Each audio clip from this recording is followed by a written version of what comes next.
गर्दन में severe pain जो आ रहा है ना, उसका सबसे बड़ा रीज़न जो होगा वो बेसिकली गर्दन की मांसपेशियों की कमजोरी होगा। अब इसको सर्वाइकल स्पॉन्डिलाइटिस बोला जाता है, सर्वाइकल बोलते हैं। सर्वाइकल स्पॉन्डिलाइटिस का मतलब है कि जो सर्वाइकल वर्टिब्रीज हैं, इन वर्टिब्रीज के बीच में जो गैप होता है, इंटर वर्टिब्रल डिस्क स्पेस जिसको बोलते हैं, उसमें से डिस्क होती है उसके बीच में, और उस डिस्क के बीच में से नर्व निकल रही होती हैं। तो जब इन इंटरवर्टिब्रल डिस्क स्पेसेस के बीच में इन्फ्लेमेशन होना चालू हो जाए, या फिर नर्व कंप्रेशन होना चालू हो जाए, या फिर वो डिस्क जो है वो प्रोट्रूड होना चालू हो जाए ड्यू टू एनी रीजन, तब इस समस्या को बोला जाता है सर्वाइकल स्पॉन्डिलाइटिस। अब इस समस्या में आपके लिए ट्रीटमेंट जो होगा वो सबसे ज़्यादा बड़ा ट्रीटमेंट ये है कि कैसे भी करके आप अपनी नेक मसल्स को थोड़ा सा रेस्ट दो, क्योंकि नेक मसल की तो कमजोरी है। नेक मसल अगर प्रॉपर तरीके से वेट लेती रहती तो वेट हड्डियों पे आता ही नहीं, और अगर वेट हड्डियों पर नहीं आता तो फिर हड्डियां पास पास आकर के ऐसे करके एक दूसरे पे प्रेशर नहीं डालती, और जब ये ऐसे करके प्रेशर नहीं पड़ता तो ये नर्व प्रेस नहीं होती, और ये नर्व प्रेस नहीं होती तो फिर आपको पेन नहीं आता। बहुत सिंपल सा है सारा। अब इस पेन को आपको खत्म करना है तो फिर क्या करना पड़ेगा, इन हड्डियों को दूर दूर करना पड़ेगा। अब हड्डियों को दूर दूर करना पड़ेगा, इसके लिए क्या करना पड़ेगा, ये जो मसल्स हैं, पैरास्पाइनल मसल जिनको बोला जाता है, इन मांसपेशियों की ताकत को बढ़ाना पड़ेगा, ताकि ये मांसपेशियां वजन जो इसका स्कल का जो वेट है ना, ये खोपड़ी जो है इसका वेट आराम से लेना चालू कर दें। अब जब तक ये मांसपेशियां इस खोपड़ी का वेट लेने के लायक नहीं होती हैं, तब तक कम से कम हम अपनी जो गर्दन का मूवमेंट है उसको तो सीज कर दें। उसको थोड़ा सा गर्दन ये हिला रहे हैं, ऐसे ऐसे हिला रहे हैं, ये बेसिकली ये मांसपेशियां ही तो कर रही हैं सारा। अब कमजोर मांसपेशियां, चिड़चिड़ाती हुई मांसपेशियां, इरिटेटेड मसल्स, इनको अगर काम करना पड़ेगा तो ये जैसे होता है ना कि घर में किसी महिला की तबीयत खराब हो या पुरुष की तबीयत खराब हो, बजाय उसके भी उसको काम ज़्यादा दे दिया जाए, तो वो फिर बर्तन इधर, आवाज़ें ज़्यादा, पुरुष है तो चिल्ला रहा है, चीख रहा है, ये होना चालू हो ही जाता है, स्वाभाविक सी बात है। ठीक ऐसे ही गर्दन की मसल्स का भी काम है। तो रेस्ट बहुत ज़्यादा ज़रूरी है। इसी फेज में जनरली कभी कभी ऐसा भी कह दिया जाता है कि आप सर्वाइकल कॉलर का यूज़ करो।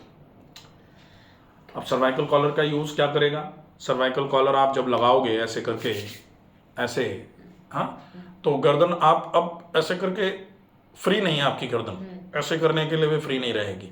हाँ, कॉलर तो पूरी पूरी इस तरीके से जकड़ देगी ऐसे करके, ऐसे, हाँ, तो आपकी गर्दन ऑलमोस्ट कुछ लॉक हो जाएगी। लॉक मतलब बाहर से आपने लॉक कर दिया है उसको, ताकि इस खोपड़ी का वेट जो है वो सीधा यहां गिरे, यहां पर ना आए। तो फिर इन मांसपेशियों को भी आराम मिल रहा है। दूसरा, मांसपेशियां सिकुड़ करके हड्डियों पर वेट नहीं डाल रही, नर्व दब नहीं रही, तो फॉर टाइम बीइंग आपको दर्द में भी आराम मिल रहा है।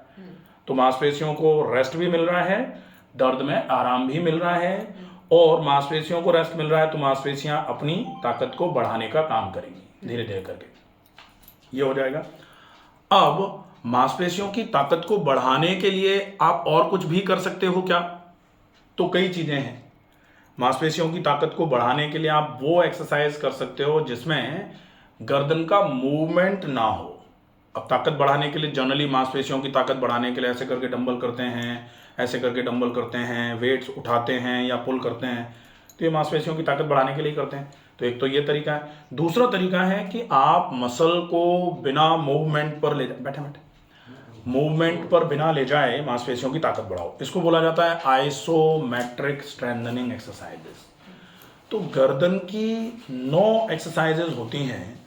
उन 9 एक्सरसाइजेस को अगर हम प्रॉपर तरीके से करेंगे तो गर्दन को बिना हिलाए ये कोई मूवमेंट नहीं होगा, और गर्दन की मांसपेशियां चारों साइड की बिल्कुल मजबूत हो जाएंगी। हाँ, ये पूरी की पूरी एक्सरसाइजेस आपको सिखा दी जाएंगी, करा दी जाएंगी। Isometric neck strengthening exercises by doctor Ramakant Sharma, ये पूरा एक वीडियो है जिसमें पूरी 9 एक्सरसाइजेस को किस तरीके से करना है और ये एक्सरसाइजेस कैसे काम करेंगी, ये पूरा आप समझ लेना। उसके बाद फिर आज से ही आपको एक बार यहाँ कराया जाएगा, और 2 बार आप अपनी तरफ से उनकी प्रैक्टिस करना चालू कर दोगे, ठीक है। तो 3 बार तो ये एक्सरसाइजेज हो गई। अब नेक कॉलर अगर आप लगाना चाहो तो कॉलर आपको मिल जाएगी, उसका यूज कर लेना। इसके अलावा आप पिलो का यूज मत करो। जनरली लोग कहते हैं कि पिलो पतला लगा लो, ऐसा लगा लो, वैसा लगा लो। हालांकि इस समस्या के लिए एक सर्वाइकल पिलो के नाम से पिलो आता है। हाँ, वो मैं यूज करती थी पहले। हाँ, तो वो सर्वाइकल पिलो जो है वो कैसा पिलो होता है, वो ऐसा रहेगा इधर की तरफ से, तो आप अपनी गर्दन को इस तरीके से उसमें ऐसे करके रख दोगे, ऐसे, ठीक है। तो यहाँ थोड़ा सा ग्रूव रहेगा, फिर इस तरीके से रहेगा, ठीक है। तो वो सर्वाइकल पिलो के नाम से ही आता है। उस पिलो का यूज कर लो। उस पिलो का अगर यूज नहीं करना है या जैसे नहीं लेना चाहते आप उस पिलो को, तो एक तौलिया को गोल गोल रोल करो और लगभग आप अपनी गर्दन के शेप के हिसाब से उसको रोल कर लो कि आपको कितना रोल करना पड़ेगा। आप अपने स्टैंडर्ड साइज के हिसाब से तौलिया, एक टर्किश टॉवल ले लेना, बाथरूम टॉवल जो आती है, उसको रोल करके शेप उसका देख लो किस तरीके से आपको कहाँ कंफर्टेबल लग रहा है, और उसको आप सिल करके सर्वाइकल पिलो बना लो। तो जब भी आप सो, उस पिलो को लगा के सो। एक चीज का और ध्यान रखना है कि जो जनरली जैसे मोबाइल चलाते हैं, सब लोग चला रहे हैं, तो वो मोबाइल ऐसे करके नहीं चलाना है कि टिक गए बिल्कुल ऐसे और ऐसे करके मोबाइल चला रहे हैं, ऐसे ऐसे करके। तो वो अगर उस तरीके से मोबाइल चलाओगे प्रॉब्लम हो जाएगी, ठीक है। तो वो तरीका मोबाइल चलाने का बहुत खराब है। अगर आप चेयर पे बैठ के काम करते हो तो इस तरीके से मोबाइल चलाना है, तो वो भी गड़बड़ है। तो कोशिश करो कि मोबाइल ना चलाया जाए, या अगर चला रहे हो तो ऐसे करके चला सकते हो। कहीं भी आप हाथ प्रॉपर तरीके से प्लेस कर लो।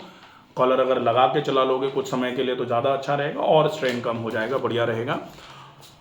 इसके साथ में ज़्यादा एक जगह पर खड़े होना, या फिर अगर आप ट्रैवल कर रहे हो गाड़ी में या फिर बस में या फिर कैसे भी, उस समय आपको कॉलर का यूज़ करना कंपलसरी हो जाएगा। वो समय कॉलर ज़रूर यूज़ करें।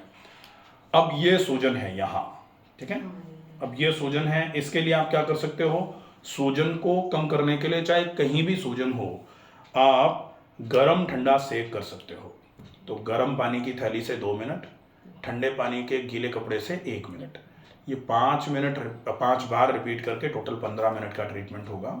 अगर आप दिन में 2 बार इस ट्रीटमेंट को करोगे तो सूजन तो कम हो जाएगी, आ गई है वो तो कम हो जाएगी, लेकिन फिर से ये सारे जो काम अभी आपको निषेध में बताया ना, इनमें से कोई एक भी करोगे तो सूजन दोबारा आ जाएगी। तो एक बार तो खत्म हो जाएगी, लेकिन दोबारा नहीं आए इसके लिए प्रयास लगातार पैरेलली करना पड़ेगा, ठीक है। तो एक तो ये हो गया गर्म ठंडा। दूसरा एक और ट्रीटमेंट होता है जिसको ऑयल कंप्रेस बोला जाता है। तो ऑयल कंप्रेस आप रेगुलर कर लो, दोपहर में करेंगे यहाँ, वो करो।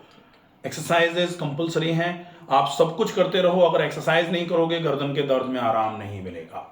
आज ही नहीं की वैसे मैंने, क्योंकि बहुत दर्द था, ये तो यूज कर। एक्सरसाइज वो आइसोमेट्रिक ही करनी है। अच्छा, ये वाली एक्सरसाइजेस थोड़ी सी अभी बंद करनी है। गर्दन की एक्सरसाइज जो सामान्य तौर पे ये वाली भी करा देते हैं, तो मांसपेशियां अभी थोड़ा सा स्ट्रेन है, तो उनको थोड़ा रेस्ट मिलने दो। और आइसोमेट्रिक एक्सरसाइजेज जो होती है ना ये वाली, इन एक्सरसाइजेस को अच्छे तरीके से, 9 एक्सरसाइजेज हैं, इनको अच्छे तरीके से फॉलो करेंगे, ठीक है।